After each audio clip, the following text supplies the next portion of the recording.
everybody. We're going to give everybody a minute to get in and wait for our notification to go out. Hi, Damon Bard. How are you? I hope everybody is ready. We're going to finish up on mirrors part 2 tonight. So if you did miss part 1, it is on our pages, so you can go back and do the hashtag replay on that. But we're going to touch on some more mirror lore, some more what they call quote unquote games, as well as getting into some things that I find I found very interesting, that kind of plays into this, and some of the beliefs that people have in mirrors. So let me just check the chat, see who all is in here so far. All right, so we've got Calvin. Hi, Calvin. Hi, John. How are you?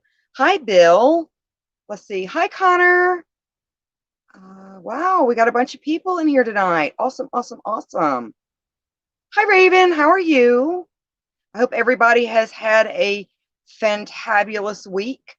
We have been getting busy. Thank goodness our state is doing trick-or-treating, at least in our area. So we're getting all ready for that and getting the costumes and all that kind of stuff together. So super excited about that. Our daughter is super excited about that as well. I hope the same for you guys in your area. And if not, there might be other things that you can do that night to continue with your Halloween tradition. Because for us, it is just as big as Christmas or Thanksgiving. We celebrate the whole day, really the whole month. But this last coming week, next week, are going to be real big. So that'll be fun. Hi, Graven. How are you? Or Graven, I'm sorry. How are you? Let's see. Not ignoring y'all, just live or in myself on Bulldogs Radio. That's fine. That's fine. We can be in the background and you can hear what we're talking about in the background. No big deal. Okay, so we'll go ahead and we'll get started. Like I said, if you had not joined us last week, we are covering mirrors, folklore, lore, superstitions, things like that, a little bit of history. And we're going to continue with that because there was a lot more about mirrors than even I, Odd Mother, who is really freaked out by mirrors, realized. So we're going to go ahead and finish that up tonight. But ever since human beings became aware of their own image, there has been a fascination and fear of reflective surfaces. Folklore and legend have hundreds of stories relating to magic and haunted mirrors. Most, needless to say, tend to be warnings about the dangers of mirrors having negative or supernatural qualities. Now, since 6000 BC, mirrors have been a common object found in most households. Apart from photographs, mirrors enable us to truly see what we look like from an outsider's perspective.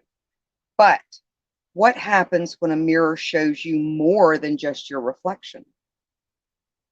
What happens if a mirror shows you something frightening, something you were never meant to see? In relation to this, mirrors are believed by many to be portals into the spirit realm or even other dimensions. Now, even while asleep, it was thought best to cover your mirror as you could be vulnerable to attacks from negative spirits or demons during the dark hours. It was also advised to never place your bed in a place where the mirror is reflecting on your sleeping area, as it was believed that could slowly draw out your energy, basically sucking your soul. Now, in order to prevent mirrors being used as a portal by supernatural entities, the mirror should frequently be moved to different areas of the room. Mirrors with a solid back placed in the same position for a long period of time are thought to be more likely to become spirit portals. So let's see what's going on in the chats real quick.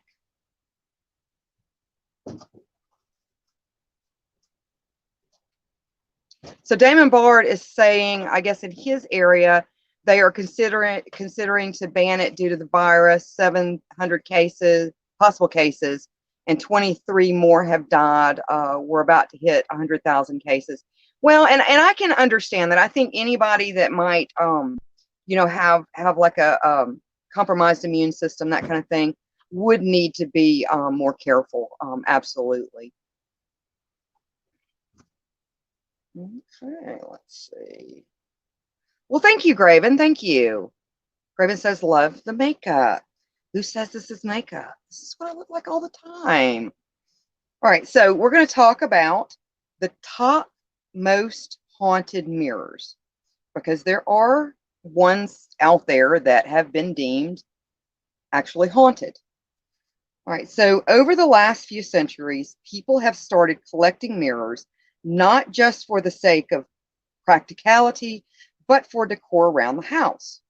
And every once in a while, a person may stumble upon a mirror that could be considered haunted. Oftentimes, someone will claim a mirror is haunted as a means of making profit off of sites such as eBay and other sites such as those. But every once in a while, a person may actually come across a piece of glass that is really and truly haunted. These that I'm going to read are 5 of those cases. Number 1, the dark mirror. And I did collect this information from the website ghastlygrinnings.com, so you can check out their website. So that is the basis for this list right here. The dark mirror is kept in a mobile museum called the Traveling Museum of Paranormal and the Occult, which some of you may have heard of. Both owned and curated by Dana Matthews and Greg Newkirk, the museum displays some of the most insanely creepy and haunted artifacts that visitors can interact with and even hold or touch. One of these objects is what they've called the dark mirror. The mirror was found by Dana and Greg in Ohio in 2014. As the previous owner of the mirror was so negatively affected by what the mirror had done to her mother that she wished to remain anonymous in her donation. Dana and Greg accepted this donation and hung it up in their museum for others to look into. This mirror was framed in gold or in a gold ornate frame, and instead of the glass being reflective, it was pitch black. Although some visitors of the museum see nothing when looking into the dark mirror, many people have reported seeing their own dead corpses staring back at them, or seeing tall people standing behind them. Hi, Kelly.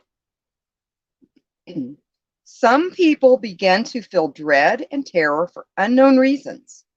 Some get dizzy, get headaches, and some even begin to taste blood filling in their mouths, kind of like that nickel taste. Due to the mirror's nature and how regularly visitors see terrifying graphic images reflected back at them, it is kept covered unless the museum is open. And there's even a warning placed over the mirror so people can decide whether they want to chance a look into it or not.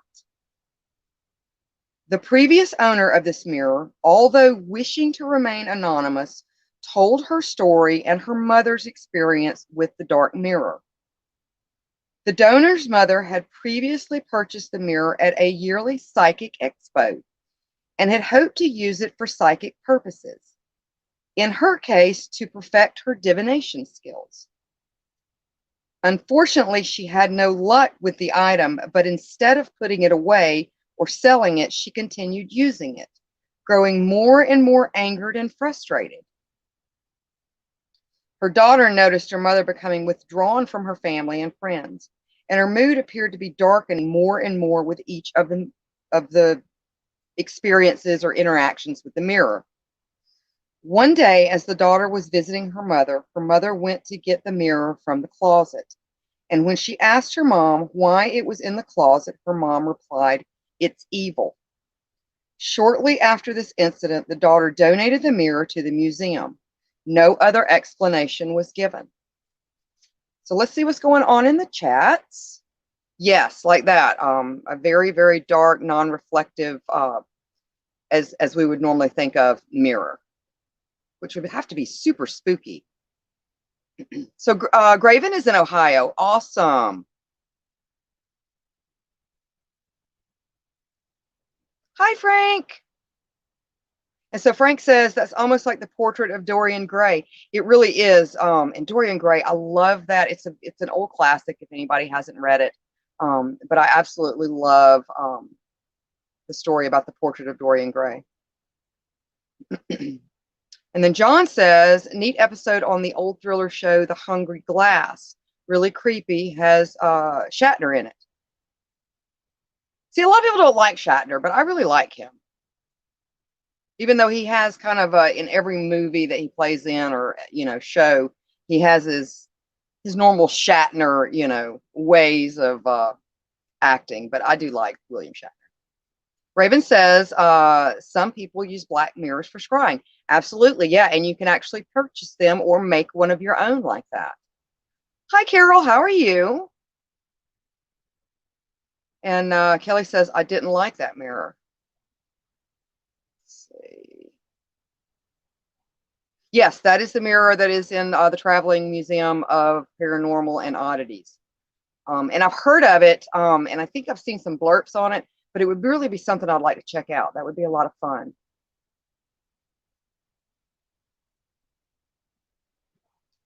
Let's see. Hi, Vonica. How are you? And look, if you're new here, we always welcome new victims here to the crypt. So let us know where you're from. And welcome, welcome, welcome. And then John says, weird how two mirrors facing each other go on into infinity. Yes, and we did cover that last week. And a lot of people consider those ghost portals. And we're going to go back over that just a little bit tonight. So we're going to go ahead and go with our second story now. This is called Twisted Inversions. So years ago, while at a cookout with his family, a gentleman named Juan heard a chilling tale of a haunted mirror from his cousin in Veracruz, Mexico. One day, Juan's cousin and a friend of his were shopping in an antique store when he came across a large Victorian-style mirror. I bet it was beautiful. The mirror was so incredibly ornate, with a brushed silver frame.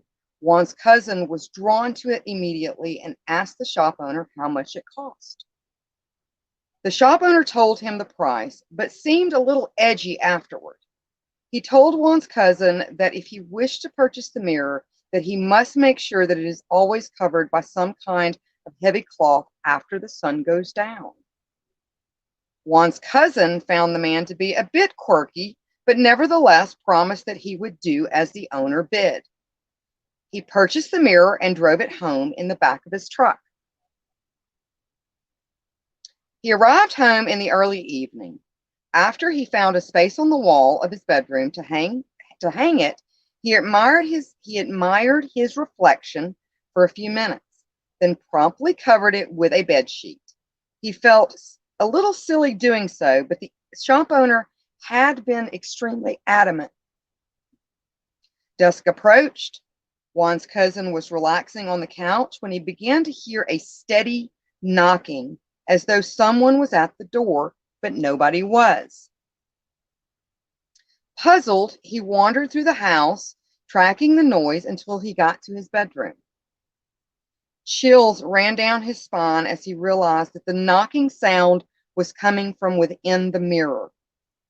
Slowly, he grabbed the bed sheet by the corners and pulled it off the mirror, which would be a huge absolutely hell no in Odd Mother's book. Inside the mirror was his reflection, but a reflection that moved entirely on its own. Juan's cousin watched in horror as his mirror self slowly knocked on the glass surface, an eerie, leering smile on its face. He moved to cover the mirror back up, but his reflection somehow managed to grab him and attempt to pull him into the mirror itself. This surreal violence had Juan's cousin paralyzed with fear. He fought to free himself, but his reflection was too strong. He was partially pulled into the mirror. His fear escalated 10 times over when he peered around. Within the mirror, he saw his bedroom, but everything was inverted backwards. Let's see. Juan's cousin began to pray, and only then did he find the strength to free himself from the mirror. His fear escalated. Okay, I'm sorry. He was able to free himself from the mirror. He fell to the floor and immediately ran out of the house. He ran down the street to his friend's house and stayed there until morning, too terrified to return to his home. When the sun rose, he and his friend grabbed the mirror and burnt it in a fire. Since destroying the evil mirror, everything has thankfully returned to normal. So let's see what's going on in the comments. Yes, like that. Super creepy. And I do want to send out a big, big thank you to Frank and Liz for hosting me tonight on StreamYard. We found this just to be a lot easier. But thank you very much, guys. And you guys can catch their shows on Saturday and Sundays, both the Random Show and Roots Bleed Red on Psycho Buddy Death Cult, Roots Bleed Red, Psychomantium 13, as well as some of our other channels, and on YouTube. We are now on YouTube. Hi, Jason. How are you? Yes, always keeping it creepy. Let's see.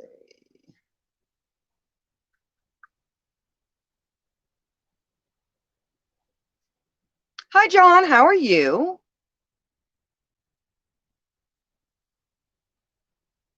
And so Vonica says, I do not mess with mirrors. Like I have never did the name 3 times to summon anyone just in case.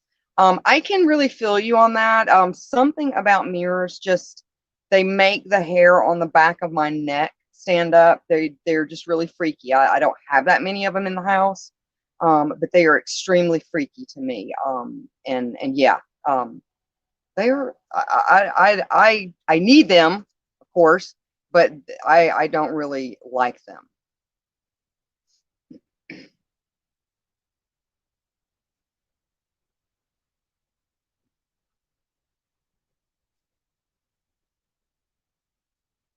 All right, Graven. Well, thank you, or Graven, thank you. See you back later. Thank you for joining us. Okay, let's see. So Vonica also says, I live in the just in case. I try not to make anyone upset in the spirit world, you know. Yeah, and you know, I have found in my earlier years, the more that, at least this has been my experience. Not everybody experiences the same things the same way. But I found in my experience, the more that you do those kind of things, whether you're doing them right and correctly, it does make you more noticeable, I believe, to things in other realms. I noticed that activities and things like that seem to pick up the more I dabbled in things. Not necessarily that I was doing anything wrong, but just that energy that's going on within a given area. But yeah, I do think it makes you more noticeable. So keep that in mind when you do energy work and things like that. Of course, that's just, you know, my experience. So John says, every time I look in a mirror now, I feel a little creepy. Yeah, and it's not so bad during the daytime, but I don't know how many times, and I'm sure it's happened to a lot of you guys, to where you catch your reflection in the mirror at night, like you know, when you've gone to get a glass of water or something like that. It can get you. It can freak you out there just for a second. So yeah, they're very creepy. So all right, so let's go ahead and we're going to get on to our next one. And this is called Scratches in Oil. So a young man who goes by the name of Nuko once discovered a mirror in an abandoned building not far from his house. The building was strewn with various trash and broken furniture, and it seemed that the only thing that was in perfect condition was a small square mirror he had found up against the wall. Nuko was studying art at the time and had been interested in painting on glass surfaces for some time. He brought the mirror home with him, thinking it would be his next canvas. He laid out a brand new tarp and arranged his oil paints on the floor of his bedroom. For hours he worked on the mirror, adding stroke after stroke until at last he was finished. On the mirror surface was a portrait of himself. Happy with his work, Nuko carefully closed up his paints and crawled into bed shortly after midnight. The following morning, he opened his eyes and recalled that what he had done the night before. But he was shocked to see that the mirror had been altered over the course of the night. His portrait was still drying on the surface, but through his face was a series of long, deep scratch marks. And if you're familiar with oil paints, you do have to layer them rather thick. So if that makes any sense with the scratch marks. Had he somehow missed these marks when he first picked up the mirror? No, he had cleaned the surface before he had started painting. Puzzled, Nuko looked around the room, trying to discern what could have made the scratches.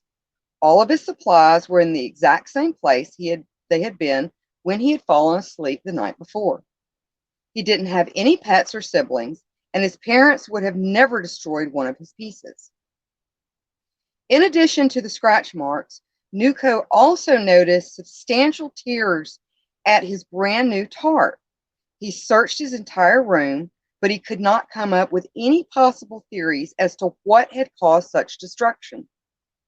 He became scared, and after the portrait finished drying, Nuko took the mirror and placed it in a shed in his backyard.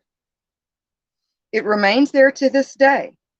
Whenever Nuko needs supplies out of the shed, he always feels extremely uncomfortable, as though something foreign and malicious is present. He hasn't looked at the mirror quite the same way since. And that's something we kind of covered last week as far as with mirrors and things like that, that there's usually not a whole lot of ways to rid yourself of them. I mean, you somewhat become responsible for them, which we're going to kind of get into a little bit more here in a minute. But a lot of people will just store them. I know in the story just a moment ago, they talked about burning one, and that, from everything that I've looked at, is not always a guarantee. There doesn't seem to be a whole lot of ideas on how to rid oneself of a mirror that may be causing problems, other than just to store it up and not have anything to do with it. So let's see what's going on in the comments real quick.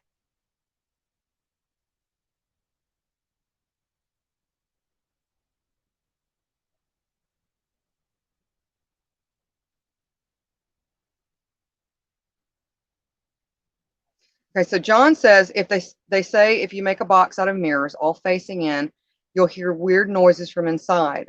They also call it the devil's toy box. It can also be called a psychomantium as well. But yeah, I have heard odd things about that. Let's see. So Vonica says, I have a lot of people around me with gifts, so I think I am well protected. I love creepy, but I try to tread on the light, cool station. Yeah, no, I can understand that, Vonica. I can understand that.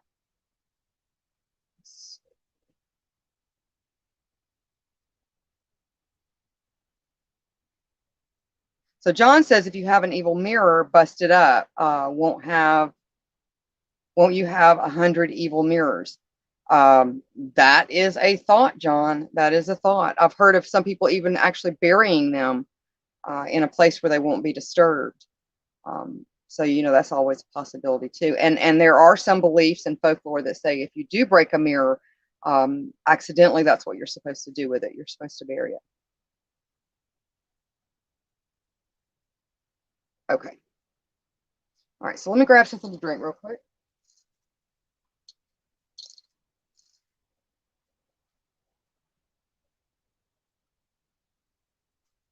Gotta have my coffee.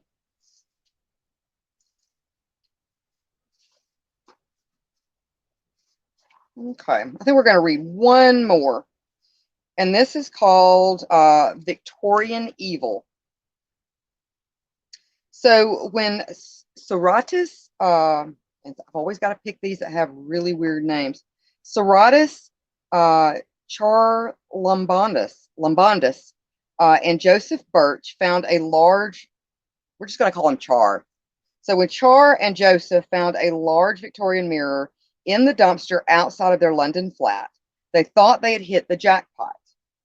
The antique mirror was quite beautiful, with a thick walnut border. They believed it would look great hung up over the radiator in their apartment. But not long after they hung the mirror up, strange things began to occur to both of them.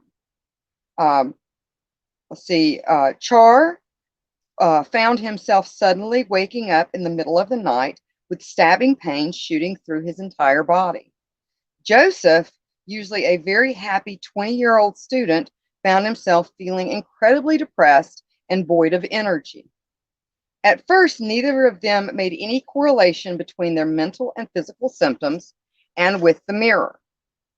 That is, until Char decided to paint the walnut frame a bright silver. After that, their problems only escalated. Joseph began to experience the same sharp pains that Char felt during the middle of the night. Objects began to go missing, such as keys and documents. And that's when Joseph began to notice strange movements coming from the mirror. It began one day when he was alone in the flat. He had been walking down the hall towards his bedroom when he caught movement in the mirror's reflection out of his periphery vision. Dark shadows seemed to flicker and move on the glass surface, even when Joseph stood completely still. The two friends confronted their landlord about the mirror and soon discovered that it had once been his. When they asked if he wanted the mirror back, he quickly shook his head. "I don't want anything to do with that mirror," the landlord said. It didn't take long for the nightmares to begin.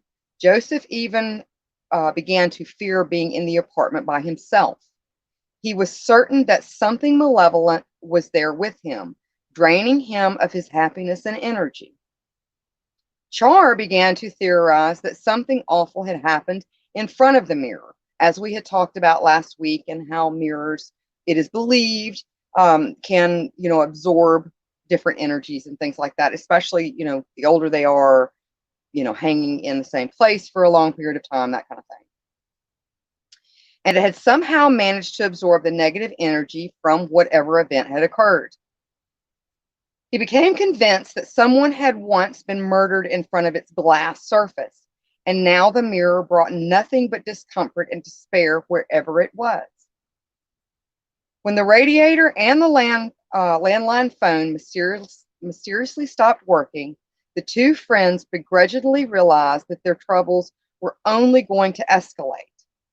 They decided to put the mirror on eBay with full disclosure as to what had been happening to them. The mirror has since gone to the highest bidder, and the two friends are certain that a feeling of lightness and hope has flooded into their apartment once more. They hope that whoever has the mirror now is well trained in the paranormal and will not experience what they endured while the Victorian mirror was in their home. So that was a pretty good one. That's a pretty good one. I'm going to hang on to this last one. We may cover it towards the end of the feed.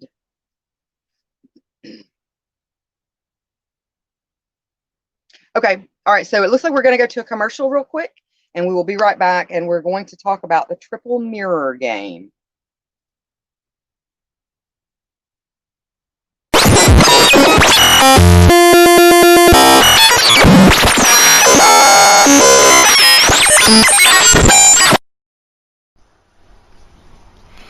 This is Mr. Applewhite speaking.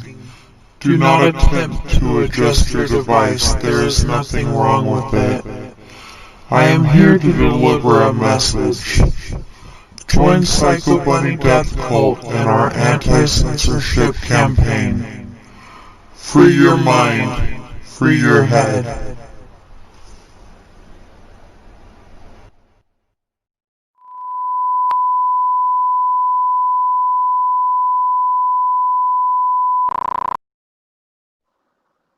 We're back. We're back. Okay, let's see what is going on in the comments real quick, and then we're going to get to this game. And I'll give out the same warnings I gave out last week. You can find some of these things in creepypasta, but to understand creepypasta, yes, probably 75 to 80% of that stuff, if not a little more, is just fiction. But creepypasta is based on the old copy paste. So, those would include any type of thing, a creepy, scary, that kind of thing, whether they actually happened to someone or they were just purely fictional, made up stories or characters or, things like that. So, what I'm going to read here in a minute, don't do this. Don't do this unless you really, really know what you're doing, because these are summonings. A lot of these games that you'll find on there, quite a few of them are summonings. So anybody that has any, experience with the occult, and that kind of thing, just be very, very careful. I would not do this. So let's see what's going on in the comments real quick. All right, so John asked, with the mask, what is your name? Well, I am Mother Della Morte.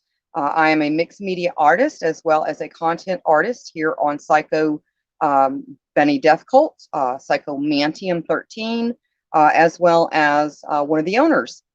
So you can also find us on the World Wide Web on our websites under those as well as YouTube, John.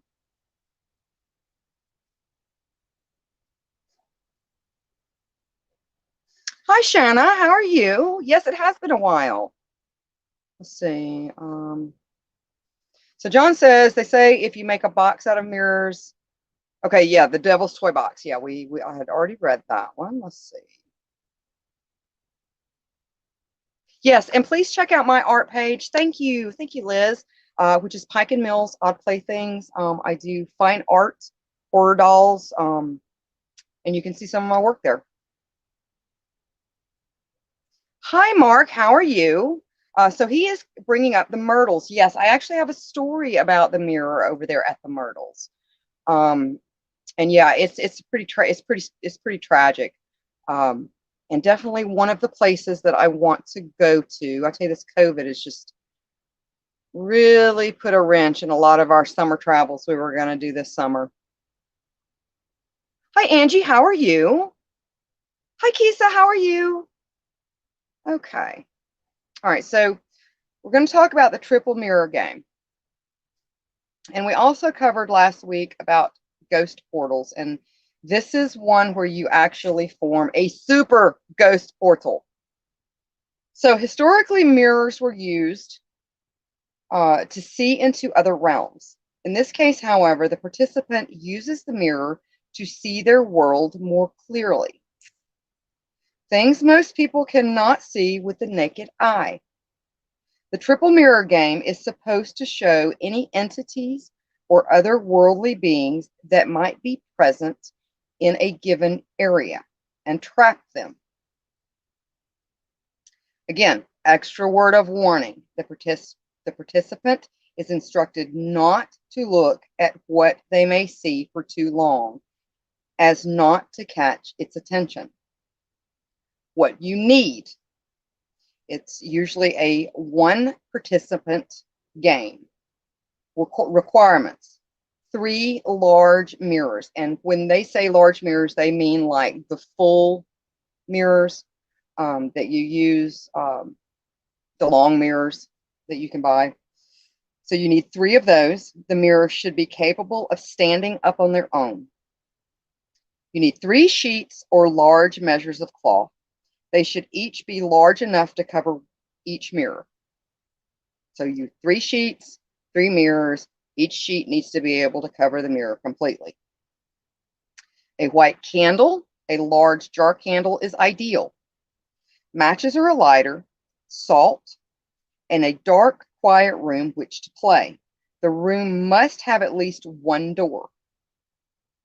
This game should be played after nightfall as complete darkness is required. So the instructions, and I'll try to explain it. I tried to write it as an explanation, but it is a little confusing. So what you're going to do is you're going to turn out the lights in as much of the building in which you are playing and that space is located as possible. Darkness is paramount to ensure the area immediately surrounding the door to your playing space is dark. So if it's a bedroom or something along those lines, then you would want all the lights in that area, including the hall. You want the doorway to be a void space. That's what you want. All right, so you're going to gather your supplies and take them to the quiet room. Do not close the door. Keep it open. Shut any curtains or otherwise block any windows in such a way that no light bleeds in from the outside, such as lighting, street lights, things like that. Again, darkness is paramount. Lay a line of salt across all thresholds in the room, including doorways, windowsills, closets, etc., etc. Arrange the mirrors. Mirror 1 will be placed in front of the door so that it catches the reflection of the doorway. So you would have your door here. You would place your mirror directly in front of it with enough space to where you can get the entire door within the mirror. Mirror number 2 will be placed to the right of the doorway, facing the opposite wall. So you have your door, right and left. So you put it on the, what did I say, right? Put it on the right side, facing the wall to the left. Okay. Mirror number 3 will be placed to the left of the doorway so that it is now reflecting mirror number 2. You will then pivot mirror number 1 in such a way that it still reflects the doorway as well as mirror number 2. And then, like I said, you, my friend, have now created a super ghost portal. Does everybody understand that? Do you have any questions about that? Let's see.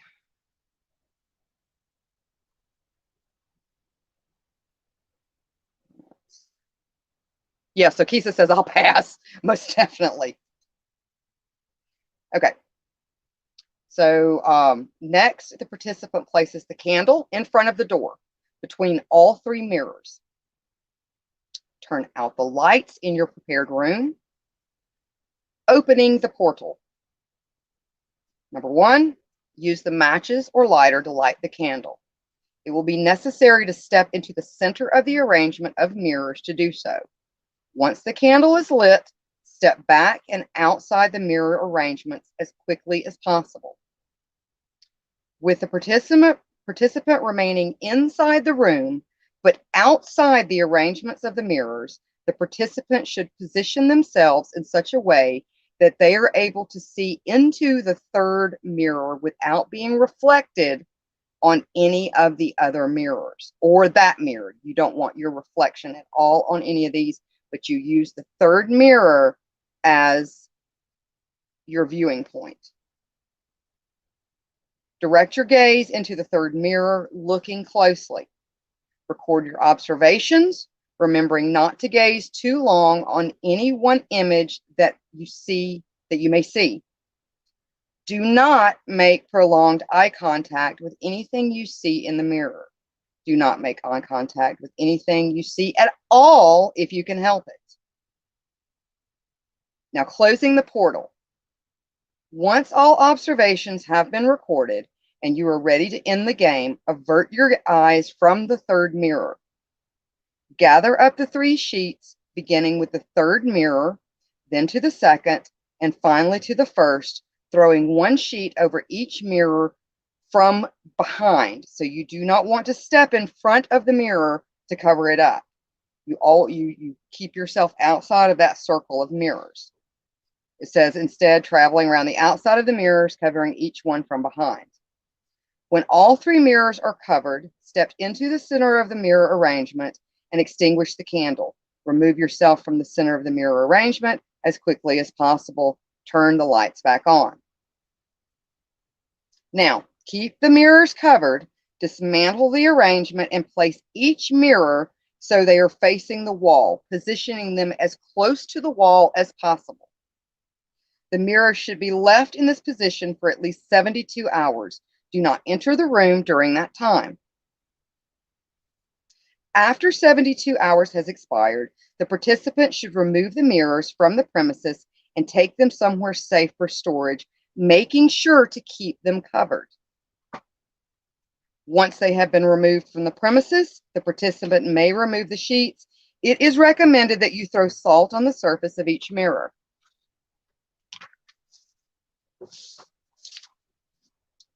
When storing the mirrors, it is recommended that you separate them, taking them to different locations as far away from each other as possible.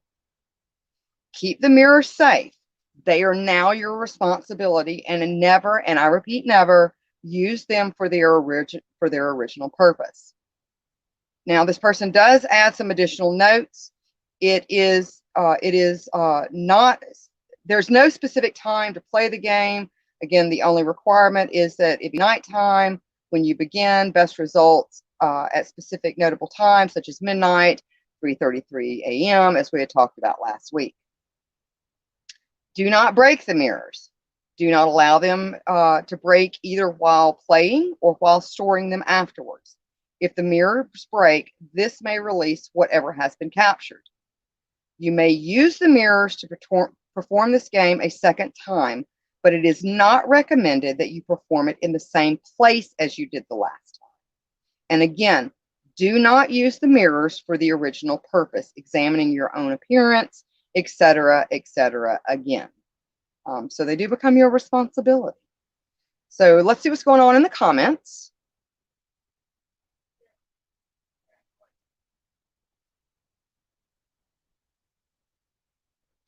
Let's see.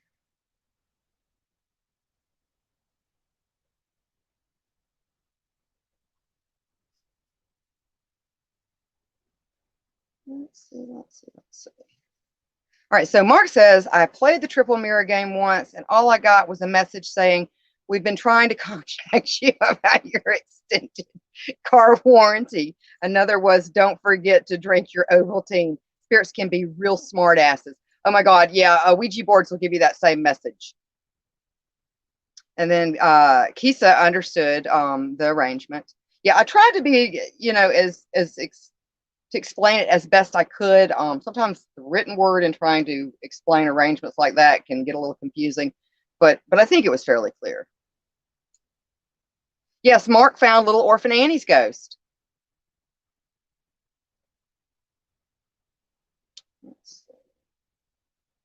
Oh, and Mark lost his official decoder. Oh.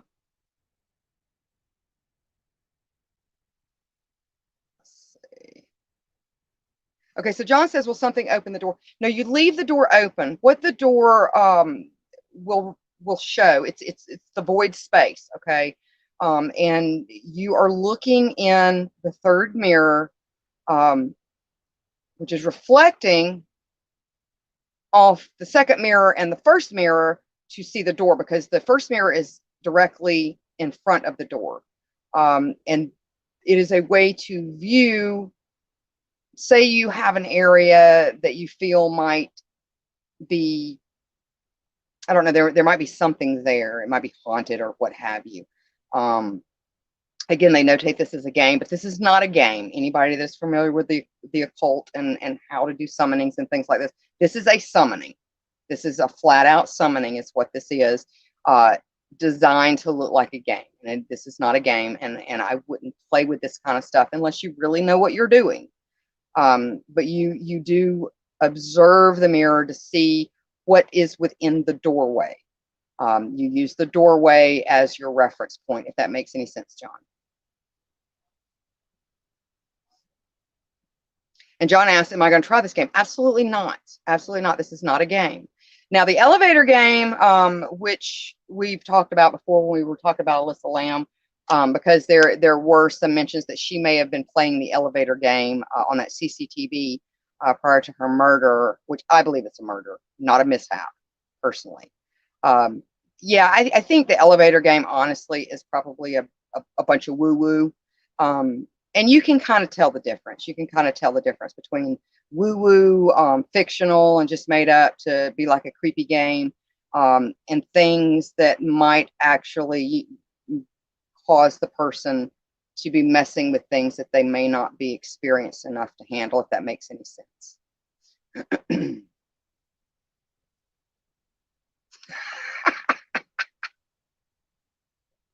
Okay.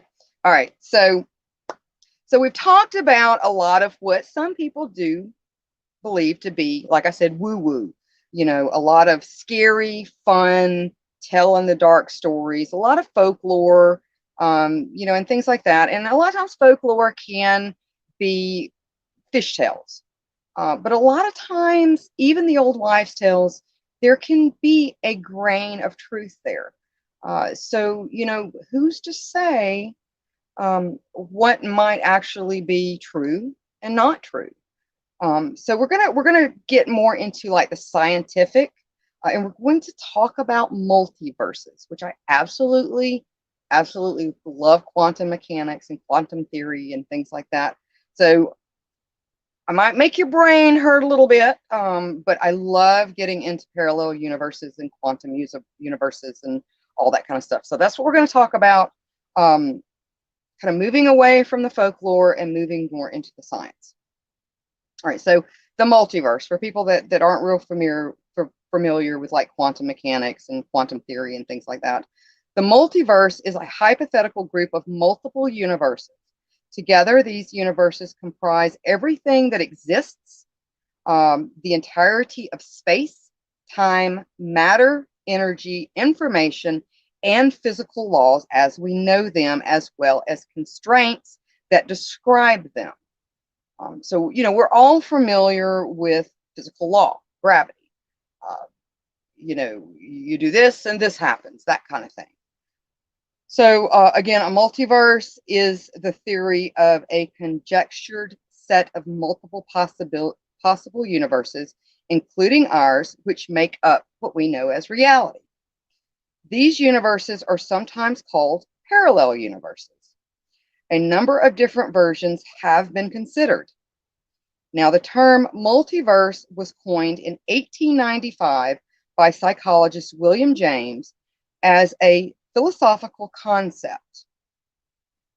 Now, there's a couple of different kinds, and then a couple of different sub kinds within these kinds. We're not going to get into, because this is a huge rabbit hole when you're talking about multiverses and quantum theory and quantum mechanics and all that kind of stuff.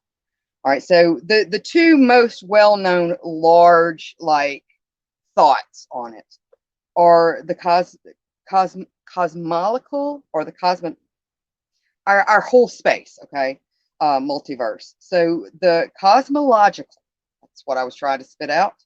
Multiverse tries to explain why the universe we observe, i.e., our universe, seems so welcoming to the emergence of life. Even small changes to the way physics work would make life impossible within our universe. In a multiverse, a vast number of universes are randomly created by some happening to favor life emerging there. Many inhospitable universes would also have to be created, but there would be no life there to observe and know of their own existence. So, I'm going to cover this at a later date. I think I want to do this maybe in November, actually talk about multiverses, which gets into black holes. Black holes are starting to really have some cool theories on black holes and how they may fit into a lot of this kind of stuff, especially if you're talking about these cosmological multiverses. There are also quantum multiverses. Now, quantum multiverses is another version in which our universe splits into alternate alternate futures with every quantum event. And I'll get more into that when we cover this. This is called a many worlds interpretation of quantum mechanics. According to MTI cosmologists Max Tegmark, there are 4 levels of parallel universes. Level 1, an infinite universe that, by the laws of probability, must contain another copy of Earth somewhere. Now, what this means, okay, just really quick, is that if you believe in time going in a linear fashion, we're not talking about string theory or anything like that, in a linear fashion, straight line, time moves in a straight line, but it goes on for forever, okay? There are only a finite amount of variables, okay? Like a me, a you, like all the particles that exist within our reality can only be put together so many different ways before they repeat themselves, okay?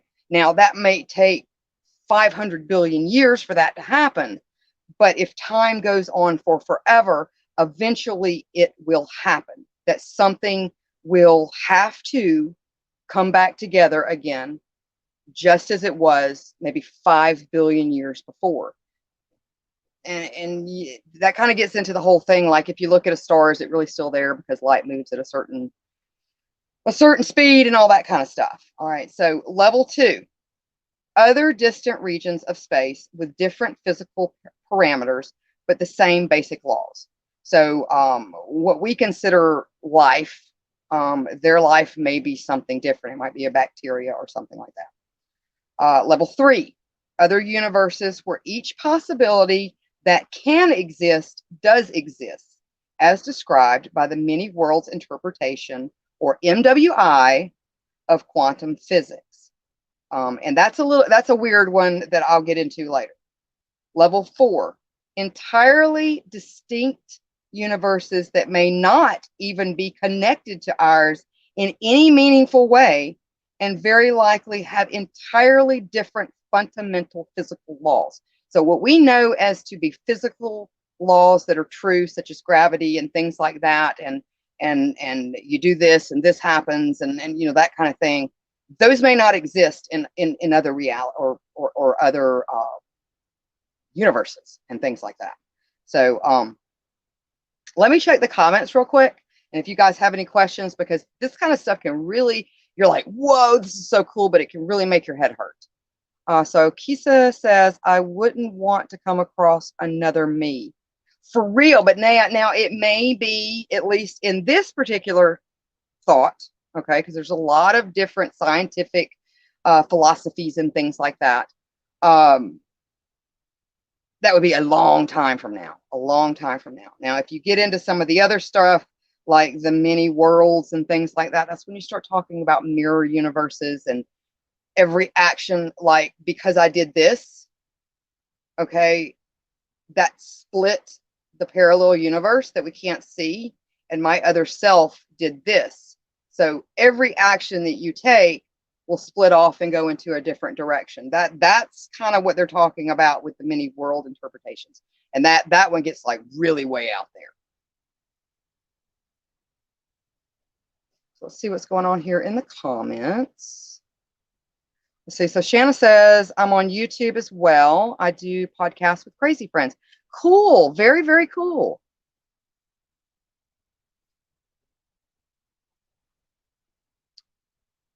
Let's see.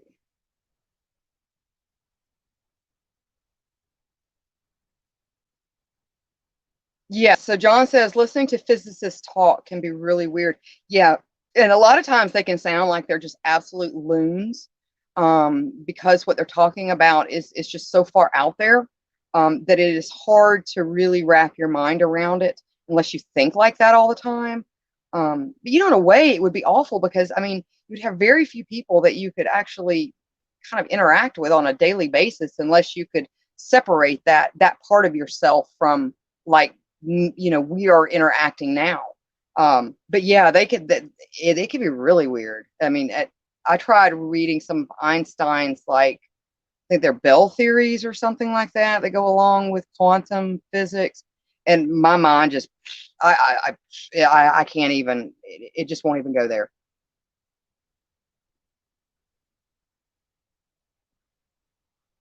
Yeah, so John says if you do the mirror game, you might find out things about your house you'd rather not know. This is true. This is true.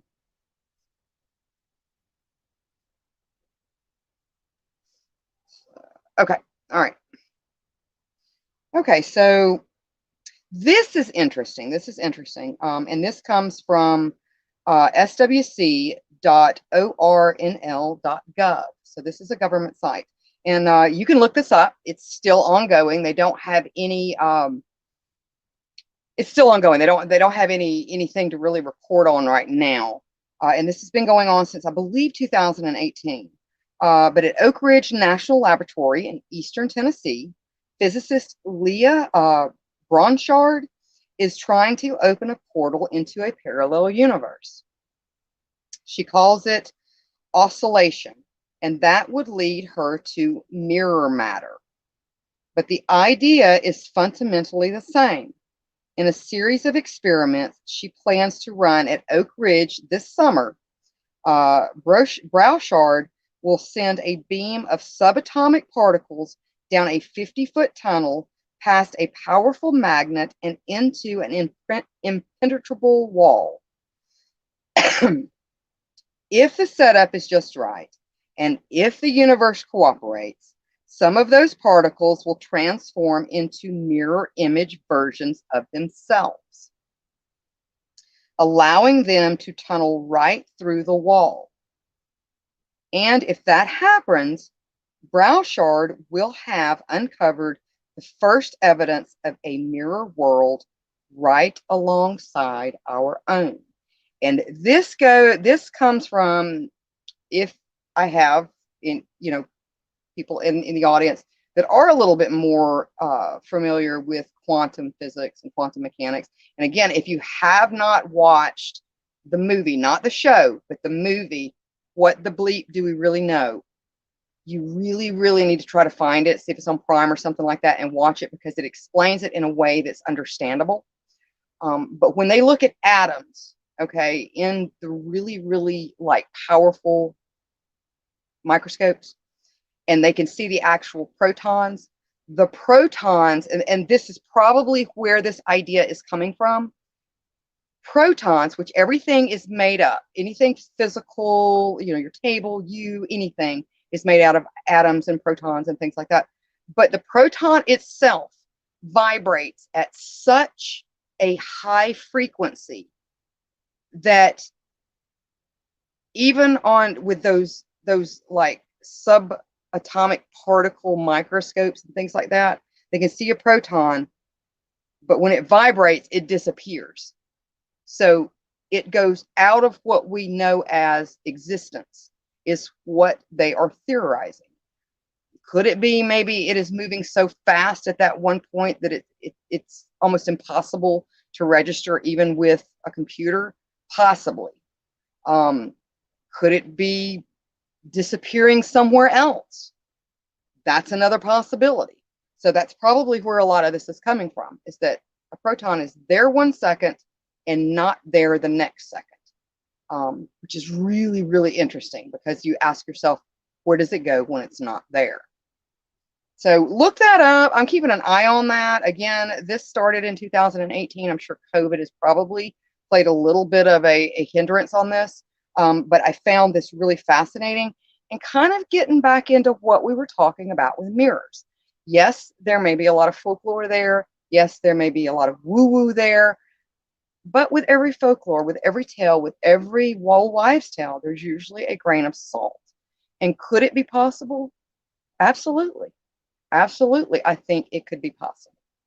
All right, so let me see what's going on in the comments, and then I will try to rest assured we'll get in kind of into more, maybe for the more non-believers of the woo-woo. getting into some actual physical things that the brain can do that may actually cause these types of things to happen as well. So let's take a look at the comments real quick because I think our time is almost up. So Mark says, so somewhere out there, there's an evil me with a goatee. That is possible. That is possible. It could be a completely different version of yourself. Or you may be dead in another mirror or layered universe. There's all kinds of possibilities. So yeah.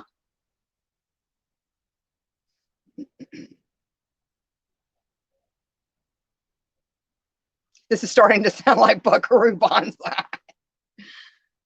And then John says, interesting show. Mother thinks the mirror talk is still creeping me out, looking over my shoulder, thinking something is behind me.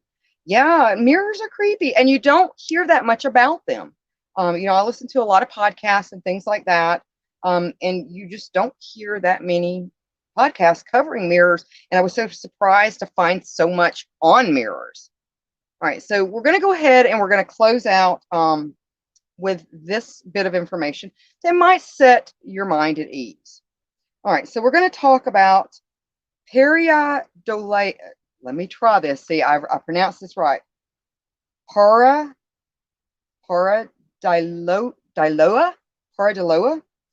which is basically seeing faces in inanimate objects is common. So that's the thing. Like if you look at wood, like say paneling or something like that, it's just your brain's way of seeing like patterns and things like that, and faces in common things. It is named pareidolia. That's what it's called. That's what that's called. It is a psychological phenomenon that causes the human brain to lend significance and facial features in particular to random patterns. Now, there is also something called strange face illusion and Tuxler's fading. And a lot of you guys may be familiar with Tuxler's fading and not realize that's what it is. So researchers at the University of Urbino recently conducted a 10-minute eye staring experiment with 20 healthy young individuals, and the results were shocking to say the least. Participants would sit face to face, 2 people at a time, and they were forced to stare at each other in the eyes for 10 minutes at a time under low light. The results of the study were published by the National Institutes of Health. Results indicated dissociative symptoms, dysmorphic face perceptions, and hallucination-like strange face apparitions. Let's see. Dissociative symptoms and face dysphoria were correlated. Strange face apparitions were non-correlated with dissociation and dysmorphia. These results indicate that dissociative symptoms and hallucinatory phenomenon during interpersonal gazing under low illumination can involve different processes. Strange face apparitions may be characterized the rebound to reality, meaning perceptual reality caused by external stimulus, and hallucinatory reality caused by internal input. From a dissociative state induced by sensory deprivation. So basically, it's your brain trying to. It's basically playing tricks on you by taking different shapes and things like that, and actually kind of going back to the whole thing to where you see like shapes in wood and things like that. It's just your brain after a while basically snaps and just starts to kind of make up its own thing. Let's see, where did we stop? Okay, so the phenomenon may explain psychosomatic projections of the subject's subconscious meanings into another person's face. These results indicate that interpersonal gazing between two people can be an effective tool for studying experimentally induced dissociative symptoms and, again, hallucinatory like apparitions. Staring into a mirror in a dim lit room for a prolonged period of time can cause one basically to hallucinate. Basically, the same thing happens, except you're not staring into someone else's face, you're staring into your own. Facial features may appear to melt, distort, disappear, and rotate, while other hallucinatory elements, such as animal or strange faces, may appear.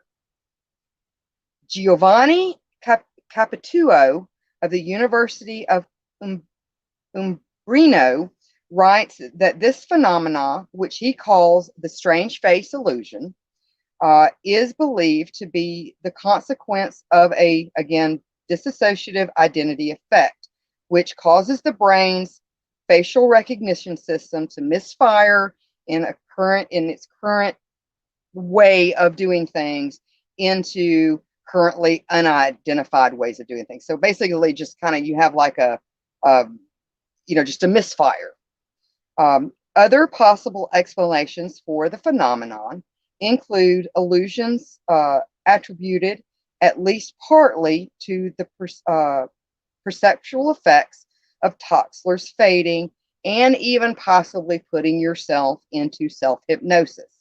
Now, Toxler's fading, it was discovered a while back, but basically, do you remember back in the 90s when you had those pictures of like a whole bunch of like different little pictures, but after you stared at it for a certain period of time, everything blurred out, and then you could see another picture up underneath it? That is how Toxler's fading works. And that can sometimes cause people that do like the staring into their own face or staring into other people's faces and having more of the strange face illusions, because Toxler's fading is known as filling in. So it's a misfire of the brain, filling in certain things, kind of out of your own imagination.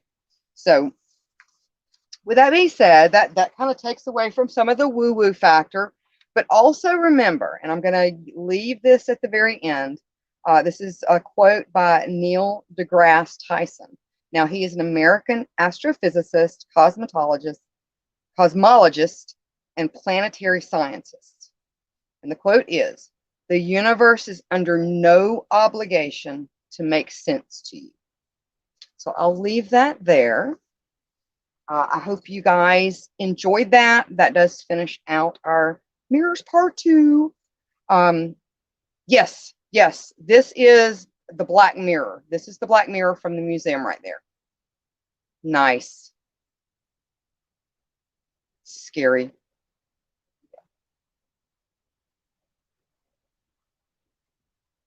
Cool. See, that's my favorite. That's my favorite right there.